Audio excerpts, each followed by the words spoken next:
I just lost my breath trotting 4.5 feet to the fucking platform because I'm such a fucking ox. You know, so many comedians complain about their childhood, and I was so lucky. I had such a supportive mother. My mother would say to me, "Frankie, you know what I love about you? You're gay, but you can't tell. Nobody knows it." Thanks, Mom. Can you unlock the basement? Here's the thing. They would drop me off on weekends in Flushing, Queens at my grandmother's house, okay? It's the most depressing corner of America. Now, let's talk for a second about Christmas Carol. Remember that third ghost that pointed at the grave with that bony skeletal hand? If that were holding a Newport 100, that was my grandmother. Right? And she would hiss at me from her oxygen tent. "Frank, I will kill you if you ever bring home a black girl." Shit. How am I gonna tell her about Lionel? Here's the thing.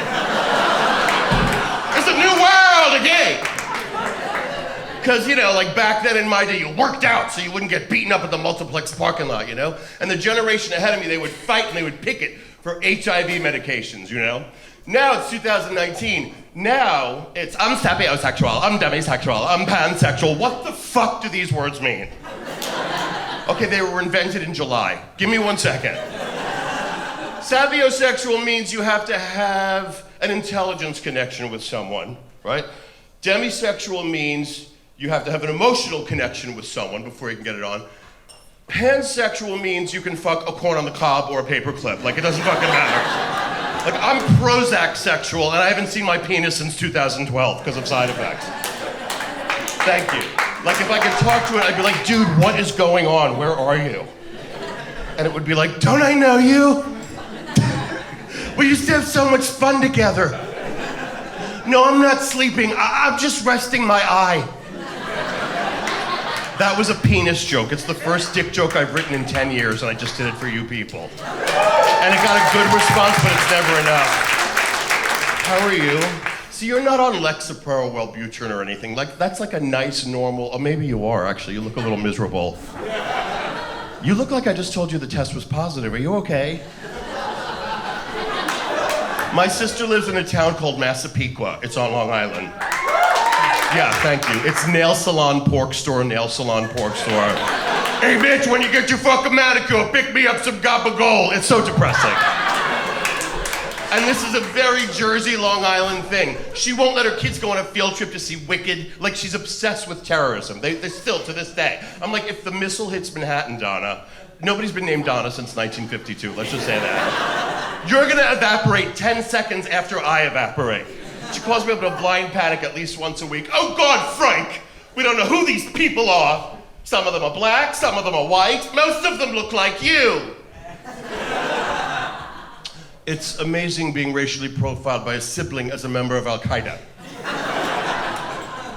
So I'm on this flight, and every time I get up to stretch my legs or use the restroom, this little super blonde woman is literally growling at me. I get up, I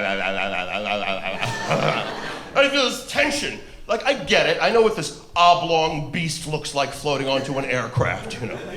But I don't want to make anybody uncomfortable, so I had to break the ice. And I walked over to her, and I said, "Excuse me, miss. Have you told Allah you love him today?" "You told Allah you love him today." "My burrito on Allah is great. Hummus." Hummus! Okay. Like, that's a very freeing thing to do when you don't have sex anymore. And I know I look like a rabid Bluto from Popeye. That's gay. But sometimes I have to scream like that and let it out. I'm really a very nice person. I'm just a severe brunette. Here's the thing. I was in Wyoming at this LGBTQQA, whatever the fuck they're calling it this week. Don't get sensitive. Unclench the anus and come along to Offensive Town. Get offended at CNN or Fox News or at the person in your village who doesn't like you to be gay and stones you. And come along for the ride. All right, now I have to get darker. I love Ash Wednesday. Because you can tell from the little smudge who hates faggots. So I was...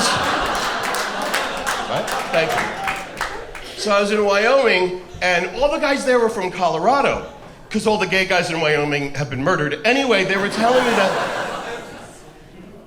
I'm sorry, they're such a liberal state. I shouldn't piss on Wyoming. You know what I mean? They're very kind to us, aren't they? Yeah, none of them have seen Brokeback Mountain. It's why Jake Gyllenhaal's been dead. Okay, so, been dead. The guys there were saying, okay, when I was a kid, I worked at Red Lobster, and they would do food pairings, like with food. This Pinot Grigio goes well with the trout. The Sancerre goes well with the filet.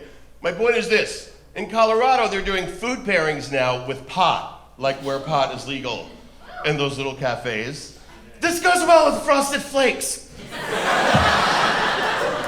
This goes well with a burrito supreme with no tomato. Wait. This goes well with Pink Floyd's Dark Side of the Moon. And hospice care, okay.